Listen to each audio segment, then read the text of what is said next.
So what's been the biggest difference from week 1 to week 2 of spring ball? What have you seen out here?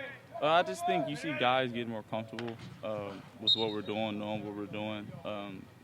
Guys just trying to play a little bit faster, more consistency out there. I mean, we still obviously have ways to go, still have to get better, but I just think you see guys settling down, being more calm. I think the first week, guys was a little nervous being out in front of the coaching staff fully and, just a lot of commotion.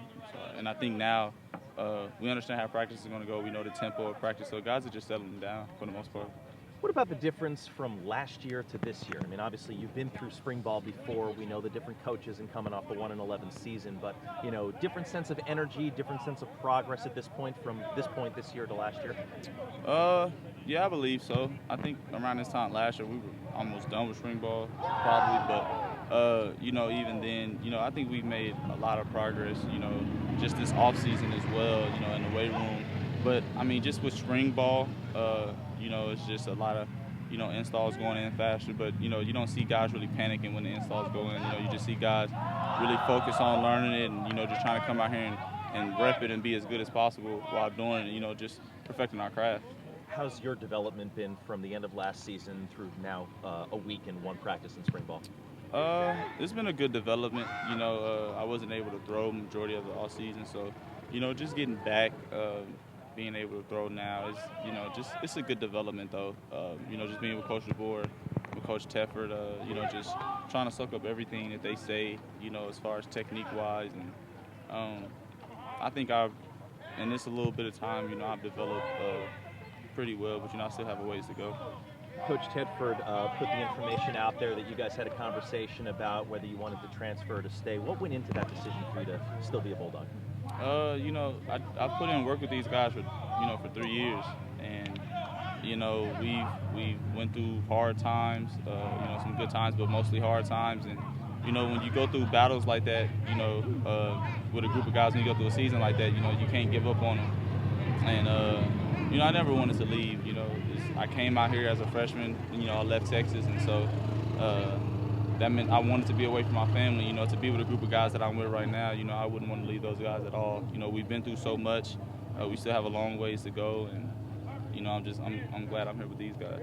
Were you close though, or I guess how close were you to actually? I mean, it was conversations. I can't say that it wasn't conversations, but I mean it was conversations. But just as from my family, and my family, they told me it was the best decision for me to stay, and just me thinking about it, and I had to take myself out of the equation, and think about these guys. What I'm saying, the guys that I'm out here with all day, every day, the guys I'm with all day, every day. So I thought about them, and I wouldn't want to leave those guys around, and just go somewhere else. I would want to, have success with these guys, the guys that we put work in with for 3 years straight, day in and day out. You mentioned last week that obviously, all four quarterbacks want to be the starter and expect to be the starter. That's how you're competing. At this point, do you feel like that you might have a leg up on the other guys because you're the one who started 9 games last year? I mean, it's a new year. It's a new offseason, so you really can't think about, last year, having the experience. It's a totally different coaching staff. So you just got to come out here and, all of us just have to, work hard and, just prove ourselves every day. I don't really try to say that, since I have, more experience that I'm the upper hand. Like, nah, just got to keep working. That was in the past. I was last year. I'm really trying to, forget about last year, how bad of a season it was, so I'm just focused on moving forward. What would you say your goal is for this week, the second week of spring ball? By the time the weekend hits and you hit spring break, where do you want to be? I just want to be consistent, just want to be consistent in knowing the reads in these plays. And, that's just the biggest thing, focusing on the plays that we put in this week and, try to have them down back to where we can run them. With our eyes closed, we can get lined up, we can play fast, how the coaches want us. And, just being consistent, throwing with all my technique and things like that.